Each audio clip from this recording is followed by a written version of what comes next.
The most important geopolitical story of our lifetime isn't being told correctly. China's rise from poverty to power represents a strategic blueprint executed across generations of leadership. From Mao's revolutionary foundation, to Deng's market reforms, to Xi's global ambitions.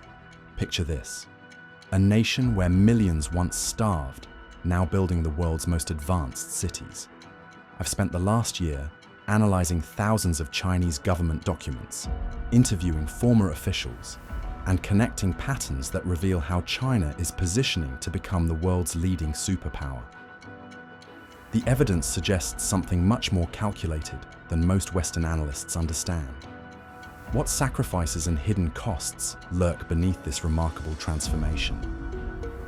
What if a nation's greatest weakness could become its most powerful motivation? For China, strength was forged not in triumph, but in the bitter memories of failure and humiliation. The China of the 1960s bears almost no resemblance to the global powerhouse we know today. When Mao Zedong looked out across his nation in 1960, he saw a country transformed into a wasteland of hollow-eyed survivors. Between 1959 and 1961, an estimated 30 million Chinese starved to death, victims of catastrophic policy failures during the Great Leap Forward. Like a warrior brought to his knees in battle, China's suffering formed another scar in what leaders called the Century of Humiliation, a national narrative tracing back to 1839, when British forces opened China's markets by gunpoint. Mao's industrial campaign had collapsed spectacularly as rural peasants abandoned traditional farming for untested communal techniques, while agricultural workers produced worthless metal in backyard furnaces. The result? A famine of unimaginable scale that deepened China's collective trauma.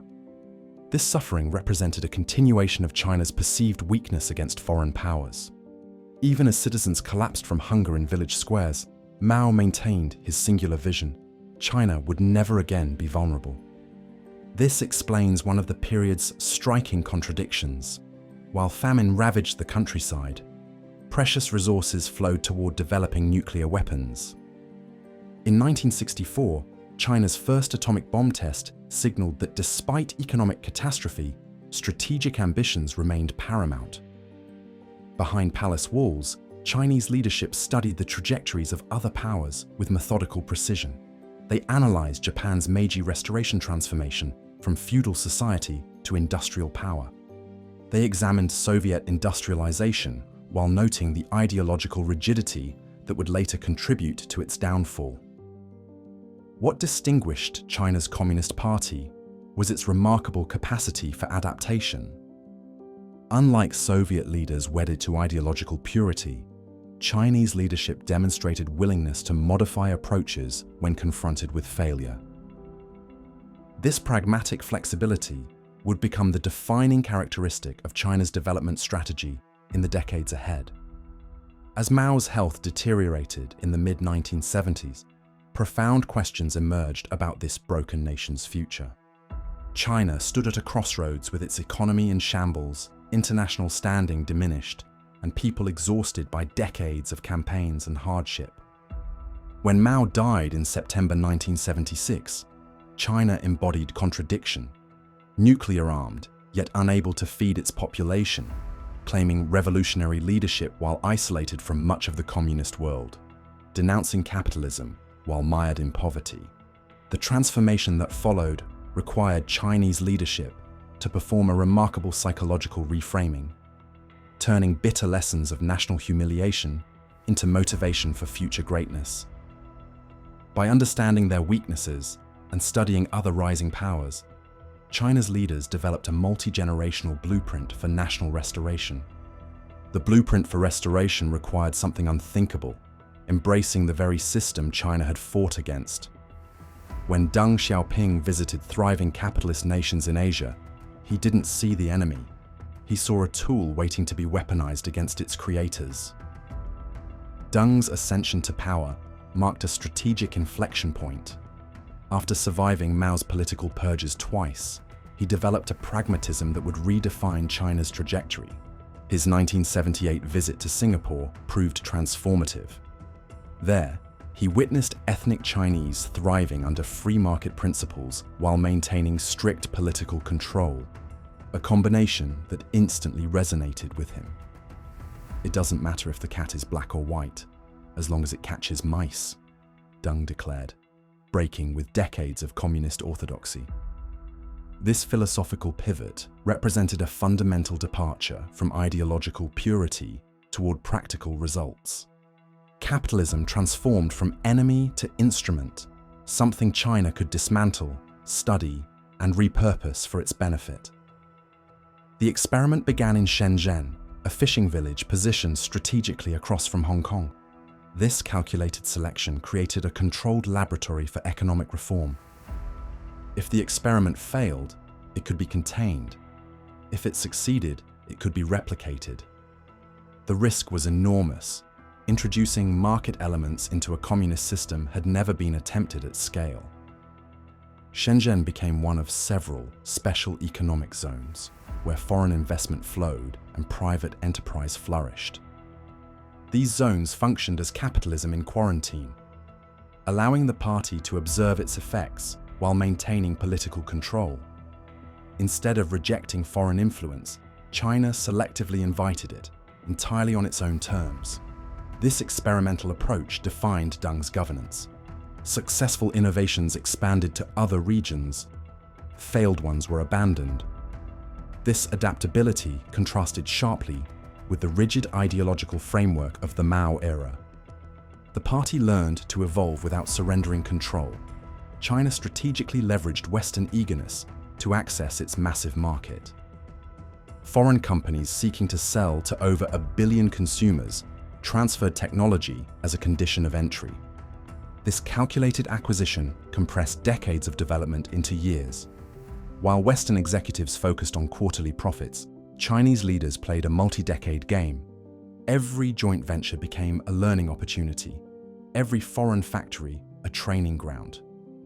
China's approach contrasted starkly with Russia's post-Soviet strategy. While Russia embraced rapid privatization leading to economic collapse, China chose gradual, controlled reform.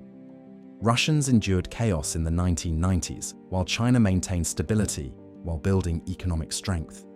The 2008 financial crisis provided validation. While Western systems required massive government intervention, China weathered the storm relatively unscathed.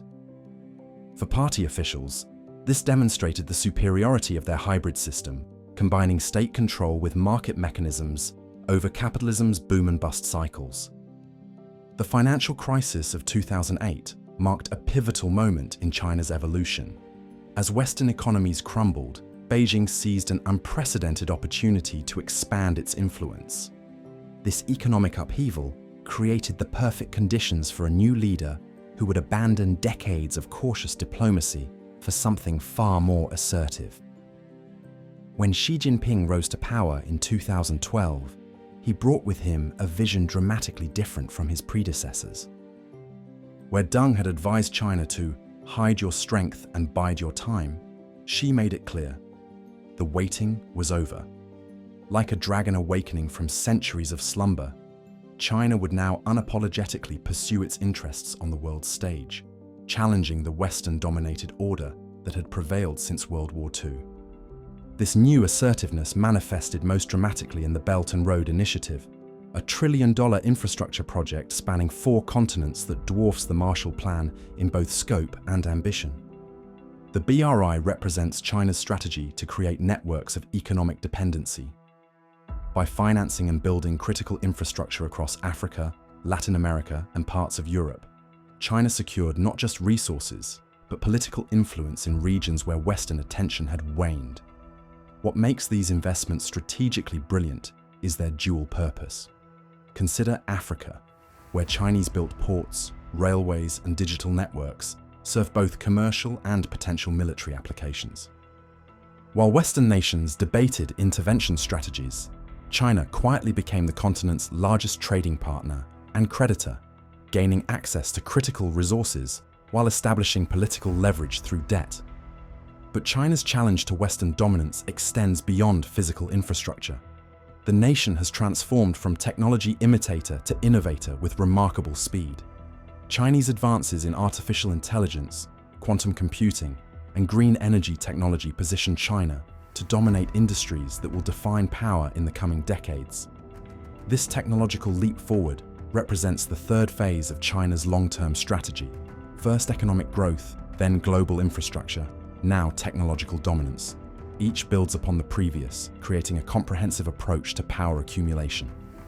The COVID-19 pandemic dramatically accelerated this power shift. While Western democracies descended into chaos and polarization over basic public health measures, China's authoritarian system demonstrated ruthless efficiency. Its economy rebounded faster than most, growing while the United States and Europe contracted. For China's leadership, this wasn't just an economic victory, but ideological validation. This pandemic response has become a powerful narrative tool as China positions its governance model as a viable alternative to Western liberal democracy. The implications extend beyond economics. As China's confidence grows, so does its assertiveness in territorial disputes and control in regions like Hong Kong. What we're witnessing isn't just a nation reclaiming its historical place. It's the emergence of a countermodel to the Western democratic system. Masterful strategy maintain its momentum. While China's rise has been meticulously orchestrated through generational planning, its path forward faces formidable obstacles. Like cracks in a fortress wall, the environmental toll of its industrial expansion has made China the planet's largest carbon emitter, threatening the very foundations of its economic miracle. Equally concerning are looming demographic realities, an aging population coupled with gender imbalance that could derail decades of progress. What happens when an unstoppable force meets immovable obstacles? China's hero's journey has reached its critical ordeal. Will its leadership forge new solutions, or will these existential challenges rewrite the ending of this carefully crafted narrative? Understanding China's blueprint isn't merely academic, it's our roadmap to navigating humanity's shared future.